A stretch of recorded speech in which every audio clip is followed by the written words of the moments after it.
Uba Hamlet Sondoling MLA Bariam ka Meliam constituency ulong ba ka jingkhang kapli yu uba Roni uba de MLA ka Meliam constituency na ka seng kongres lada uwan ban penyaso bat ka parti NPP.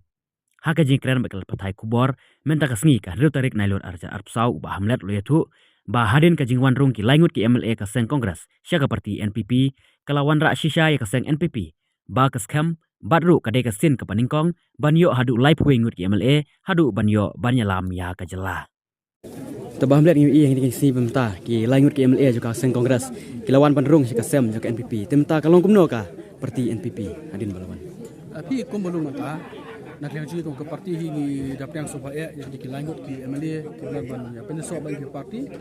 MLA napo mauti napo insling bat nanti napo nong stone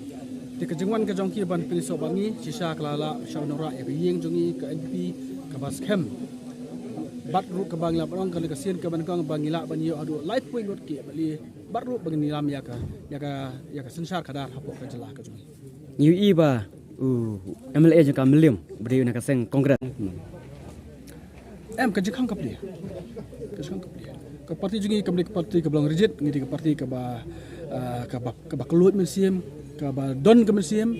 kinu ni ke bon bangi wan ban trek ban sakri untuk iba nak setiat ngi pedang di pensiun nangi ban su tang nam tak jam to simet dan balik kinu di kan persa ke bener persa ke setiat komite bergen em kuat lagi beriu ki badan syak museum ban trek kumbangi dan ngi pok parti MPP ban trek tak setiat dak roy ke par ka suka san gabir ke biang ngilong welcome ndi ki beriu belang negatif badan syak parti MPP dia kata dia nginum pedang dali pi long ngamla ban tip te kata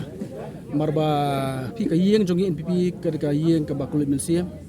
ni bangi pedang ki bawan sangi ni peliang umri ba peliang jekang ina pliru na do no banwan bandon ngi NPP ban trai lang am takabir bayang jong ka jala jong brokwe ki peliang soba kat bawan tenre na mata jong ba aruni te ngamla ban em ngam tip